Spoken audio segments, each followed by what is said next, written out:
research on articles for possibly for the best times, I ran across an article that says only 10% of older adults know basic CPR.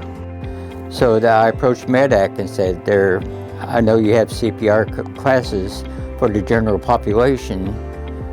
Do you have something for an older population or caregivers? He wrote a nice article about it in the Best Times magazine that was published back in August, I believe, and the response has been overwhelming. We knew there was like I said, the unmet need of, over 400 folks who want to have this training. The information for this training has been published one time. We're hoping to advertise it more in the future, have more people interested in signing up.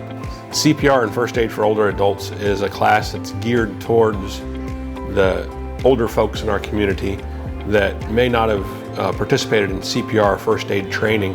It also gears towards some topics that are relevant to our older population, including fall prevention, CPR, AED use, as well as some things about DNRs and our File of Life program. This is something where we had a tremendous response, and I believe the need is there and the demands are there. We'll keep offering these classes until we are able to teach everybody who wants to know this information. And we look forward to hopefully seeing you in the class soon.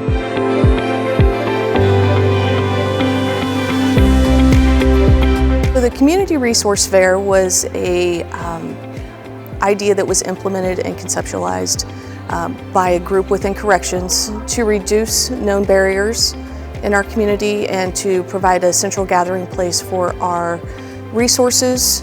So what we ask is that our officers, whether that be court services, parole, intensive supervision, that they meet their clients here. We are walking our clients around and making the introductions to the service providers.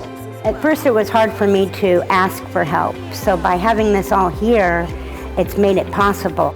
We have housing, employment, education, medical, along with providing people with low-cost internet, cell phone service, getting their ID so that they can start a job.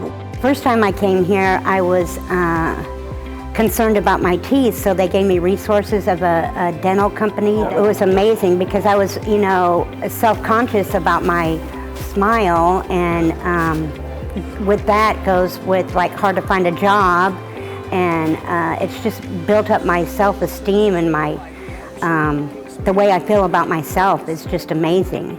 I wouldn't have that if I didn't have all these resources all in one place, because without having a license, I'd have to, I'd need a ride to all these different places, and that gets expensive. Well, I think that's why we're all here. That's why we are part of Johnson County as a whole, because we are invested in our community.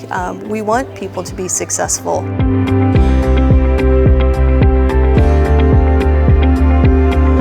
So for an overview of the project, you can see on the screen, the tank itself will be underground. Our consultant had picked out some properties. There was some issues with all the properties that they had figured out, and they weren't too crazy about any of them.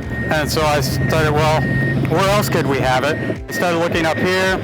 They decided to run a scenario on this, and it came back $3.5 million less. We were able to purchase the 5 acres where the tank is going to be sitting on from the Parks and Rec Foundation of Johnson County. At 60%, the cost for the project was coming in quite a bit higher than what we were originally anticipating.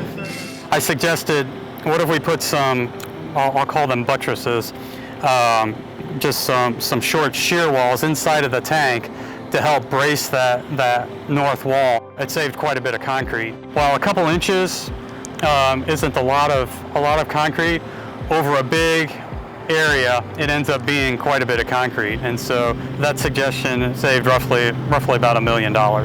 This is actually one of the reasons why I joined Johnson County Wastewater, was to be able to work in the community and help the environment.